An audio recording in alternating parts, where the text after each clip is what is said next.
Hi, it's Amira Crawford. Welcome back to my channel. If you're new here, welcome. If you're not, I'm glad to see you back.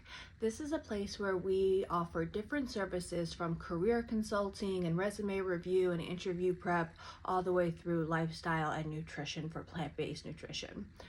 Today we're going to be talking about why you should not feel guilty about leaving your job if you are unhappy.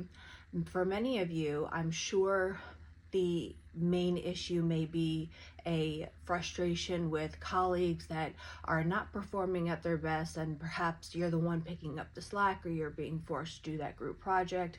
I can tell you when I was in school, I hated group projects because they always ended up falling on me, and there was always someone who just didn't do their job, and I think that's still very true at work today.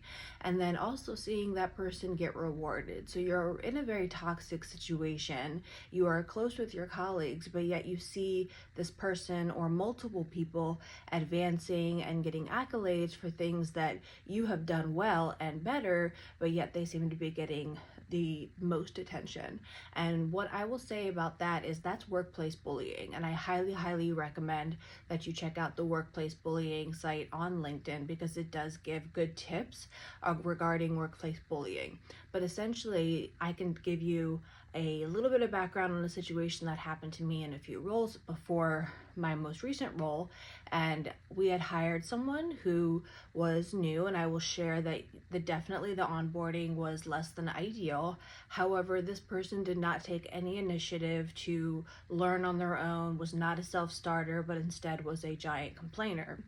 From there, this person started to become very hostile. And I can remember one time when this person was shadowing me for an on-site. We had just gotten to the airport. Our flight was canceled. American, I'm looking at you because you guys always do this and it's so old. And while I was on the phone with our travel agency trying to find another way to get home, she began screaming at me in the airport. So I said, "You're being unprofessional," and I walked away. And then I ended up letting my superior know that that was happening.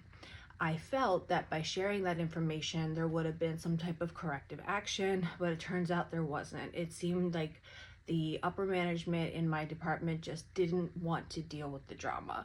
And so they continued to partner me with her, which is essentially was me doing the emotional burden of having to work with her and teach her, where she should have been doing that on her own, and she needed to be held accountable for her own behaviors. And this really started to frustrate me because I felt like, why am I in the position of having to constantly work with this person who I've said I've had an issue with, who has been unprofessional, and others on our team and even other people on other teams had said the same thing, that she was just really negative and it was very difficult to work with her. Even when I was transferring some of my accounts to her, she didn't show up for those transfer meetings, she didn't take notes for the calls and meetings where she was supposed to lead and I was supposed to shadow and be her backup. She was unprepared and she didn't lead. And it really frustrated me because the only thing that I got via feedback was just be nice to her. And I'm sitting there thinking, I've always been nice to her. The problem is she's not nice to anyone else and she doesn't do her job. So ultimately, about a year later, I ended up leaving the company because I could not deal with it anymore. Now I felt bad because I felt like the work that I had, which was quite a bit of work at the director level, was going to fall on other people, but ultimately that's not my responsibility. You know, if a company is short-staffed, that's because of them, and they will push it onto other people, and then it becomes that person's responsibility to say, hey, no, I'm at capacity, I can't help with this situation anymore. But don't feel bad about leaving a company if you get an offer, and even if you don't, if you just can't stand it anymore, because it is not your job to coddle your superiors because they've made bad decisions.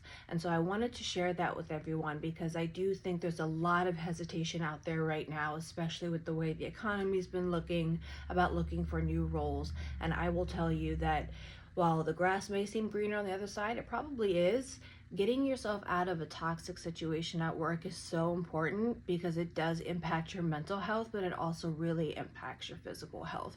So I encourage you to check out the page I mentioned at the beginning of this video and start looking if this sounds like a similar situation for you.